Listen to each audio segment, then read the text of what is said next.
નમસ્કાર મિત્રો, હું છું હરીશ વેકરિયા. સ્વાગત છે આપનું મારી ચેનલમાં. આજે આપણે જાણશું હાડકાને મજબૂત બનાવતી એવી ખાવાની વસ્તુ વિશે જે રોજિંદા ખોરાકમાં ઉમેરવાથી તમે કમર, ઘૂંટણ અને સાંધાના દુખાવાથી બચી શકો છો. તો ચાલો વિડીયોને શરૂ કરીએ.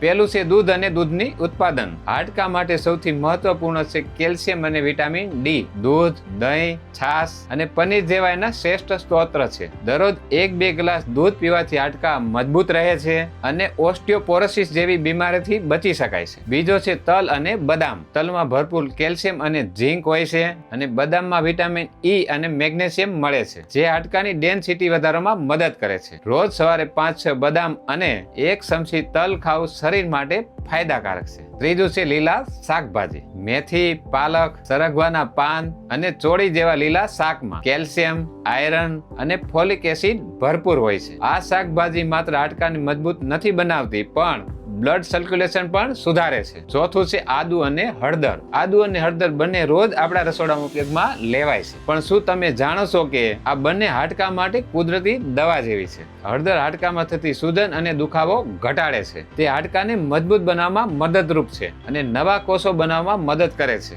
આદુ પણ એન્ટી ઇન્ફ્લેમેટરી છે. તે હાડકાના દુખાવામાં રાહત આપે છે. ખાસ કરીને આર્થરાઇટિસ અથવા સાંધાના દુખાવામાં ખૂબ જ ફાયદાકારક છે. રોજ સવારે 1 ગ્લાસ ગરમ દૂધમાં 1 ચમચી હળદર મિક્સ કરીને પીવો અથવા સવારે ખાલી પેટે એક નાનો આદુનો ટુકડો નમક સાથે ચાવીને ખાવો. અને 5મું છે સૂર્યપ્રકાશ અને વિટામિન ડી. હાડકાને મજબૂત રાખવા માટે વિટામિન ડી ખૂબ જ જરૂરી છે. દરરોજ સવારે 15 મિનિટ સૂર્યપ્રકાશમાં રહો. આનાથી શરીર દૂધ અને ખોરાકમાંથી મળતું કેલ્શિયમ યોગ્ય રીતે શોષી શકે છે. છઠ્ઠું છે ફળો અને દાળ. કેળા, નારંગી, સફરજન, રાજમા અને ચણા જેવા ખોરાકમાં મેગ્નેશિયમ અને પ્રોટીન ભરપૂર હોય છે જે હાડકાની વૃદ્ધિમાં મદદ કરે છે. તો મિત્રો, જો તમે હાડકા મજબૂત રાખવા ઈચ્છો છો તો દૈનિક ખોરાકમાં આ વસ્તુ ઉમેરો. દૂધ, લીલા શાક, તલ, બદામ, ફળો અને સૂર્યપ્રકાશ. આયુર્વેદ કહે છે હાડકા મજબૂત હોય તો શરીર મજબૂત રહે. આવી વધુ હેલ્થ ટીપ માટે ચેનલને લાઈક કરો, શેર કરો અને સબસ્ક્રાઇબ કરો. તો ચાલો મળીએ આગામી વિડીયોમાં નવી ટિપ્સ સાથે. ત્યાં સુધી સ્વસ્થ રહો અને